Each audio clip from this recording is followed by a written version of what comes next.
16 सोमवारची व्रत कहाणी. आटपाट नगर होतं.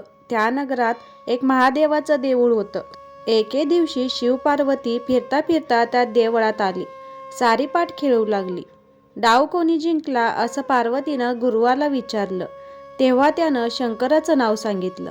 त्यामुळे पार्वतीला राग आला व तू कोडी होशील असा शाप दिला. त्याला असह्य वेदना होऊ लागल्या. पुढे एके दिवशी त्या देवळामध्ये स्वर्गीच्या अप्सरा आल्या. त्यांनी त्या गुरुवाला पाहिलं व त्याला कोड्याचं कारण विचारलं. गुरुवानं गिरिजेचा शाप सांगितला. अप्सरांनी त्याला 16 सोमवारचं व्रत सांगितलं. त्यामुळे तू बरा होशील असं सांगितलं. गुरुवानी ते व्रत कसं करावं असं विचारलं. अप्सरांनी सांगितलं, सारा दिवस उपवास करावा, संध्याकाळी आंघोळ करावी, शंकराची पूजा करावी, नंतर अर्धा शेर कणिक घ्यावी, त्यात तूप गुळ घालावं व ते खावं. त्या दिवशी मीठ खाऊ नये. त्याप्रमाणे 16 सोमवार करावे. 17व्या सोमवारी 5 शेर कणिक घ्यावी, त्यात तूप गुळ घालून चुरमा करावा, देवळात न्यावा, भक्तिभावानं शंकराची षडोपचारे पूजा करावी, नंतर चुरम्याचा नैवेद्य दाखवावा. पुढे त्याचे 3 भाग करावे. एक देवाला, दुसरा देवळात ब्राह्मणांना वाटावा किंवा गाईला चारावा, तिसरा भाग आपण घरी घेऊन जाऊन सहकुटुंब भोजन करावं असं सांगून त्या नाहीशा झाल्या. पुढं गुरुवानं हे व्रत केलं. गुरव चांगला झाला. पुढे काही दिवसांनी शंकर पार्वती पुन्हा त्या देवळात आली. पार्वतीनं गुरुवाला कुष्ठरहित पाहिलं. तिने विचारलं, तेव्हा आपण 16 सोमवारचं व्रत केलं त्यामुळे हे घडलं असं सांगितलं. पार्वतीला आश्चर्य वाटलं. तिने आपला रागावून गेलेला मुलगा कार्तिक स्वामी परत यावा म्हणून हे व्रत केलं. कार्तिक स्वामी ताबडतोब येऊन भेटला. पार्वतीनं त्याला 16 सोमवारच्या व्रताचा महिमा सांगितला. कार्तिक स्वामीनं हे व्रत केलं. कार्तिक स्वामीला फार दिवस देशांतराला गेलेला मित्र भेटला. कार्तिक स्वामीनं हे व्रत ब्राह्मणाला सांगितलं. मित्रानं लग्नाचा हेतू मनात धरून मोठ्या श्रद्धेनं 16 सोमवारचं व्रत केलं. त्याला त्या व्रताचं फळ मिळालं. राजाच्या हत्तीनं त्याच्या गळ्यात माळ घातली. त्यामुळे राजकन्येशी त्याचा विवाह झाला.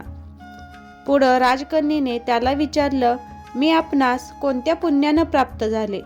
तेव्हा तिला 16 सोमवारच्या व्रताचा महिमा सांगितला. तिनं पुत्रप्राप्तीचा हेतू मनात धरून व्रत केलं. तिला सुंदर मुलगा झाला.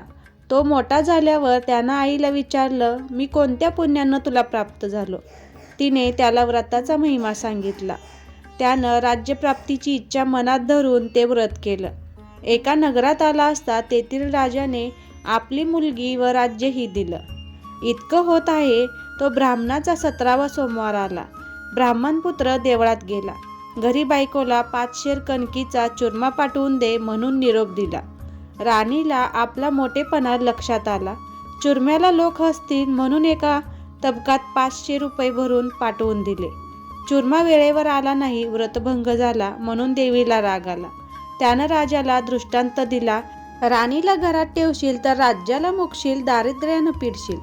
ईश्वराचा दृष्टांत अमान्य केल्यास त्याची अवकृपा होईल. हे जाणून तिला नगरातून हाकलून दिलं. पुढं ती दीन झाली. रस्त्यानं जात होती. एका नगरात म्हातारीच्या घरी उतरली. तिनं तिला खाऊ पिऊ घातलं. एके दिवशी तिला चिवट विकायला बाजारात पाठवलं. वाऱ्यानं सारी चिवटं उडून गेली. तिनं म्हातारीला सांगितलं. म्हातारीनं अवलक्षणी म्हणून हाकलून दिलं. तिची जिथं दृष्टी जाईल तिथं वाईट घडत असे. एका गोसाव्याने तिची चौकशी केली. तिनं आपली सारी हकीकत सांगितली. धर्मकन्या मानून तिला घरी नेलं, पण तिथंही असंच अभद्र घडू लागलं. त्यानं तिला व्रत मोडल्याचं पाप आहे हे जाणलं. शंकराची प्रार्थना केली. शंकर प्रसन्न झाले. 16 सोमवारचं व्रत करण्याचं सांगितलं. पुढं गोसाव्यानं तिच्याकडून 16 सोमवारचं व्रत करविलं. तसा परमेश्वर कोप नाहीसा झाला. तिच्या नवऱ्याला तिच्या भेटीची इच्छा झाली. चोहीकडे दूध पाठवून शोध घेतला. गोसाव्याकडे आले. त्याला साष्टांग नमस्कार केला. वस्त्रे वगैरे देऊन यथोचित सत्कार केला. गोसावी म्हणाला, ही माझी धर्मकन्या. तिला माहेरी ठेवून घेतलं होतं. आपली पत्नी आपण घेऊन जा, सुखानं नांदा. उभयंतांनी गोसाव्याला नमस्कार केला. मोठ्या आनंदाने राणीसह नगरात आला. मोठा उत्साह केला. दानदक्षिणा देऊन ब्राह्मणांना संतुष्ट केले. राणीनं श्रद्धायुक्त अंतकरणाने मोठ्या भक्तिभावाने 16 सोमवारचे व्रत केले. राजा राणीची भेट झाली. आनंदाने रामराज्य करू लागली. तसे आपण शंकराला प्रसन्न करून रामराज्य करूया. ही 60 उत्तरांची कहाणी 5 उत्तरी. देवा ब्राह्मणांचे द्वारी गायीचे घोटीत. पिंपळाचे पारी सुपळ संपूर्ण. तुम्हाला ही 16 सोमवारची कथा कशी वाटली जरूर कळवा. थोडी जरी आवडली असल्यास लाईक शेअर सबस्क्राईब करा. तुम्हाला सगळ्यांना मनापासून धन्यवाद.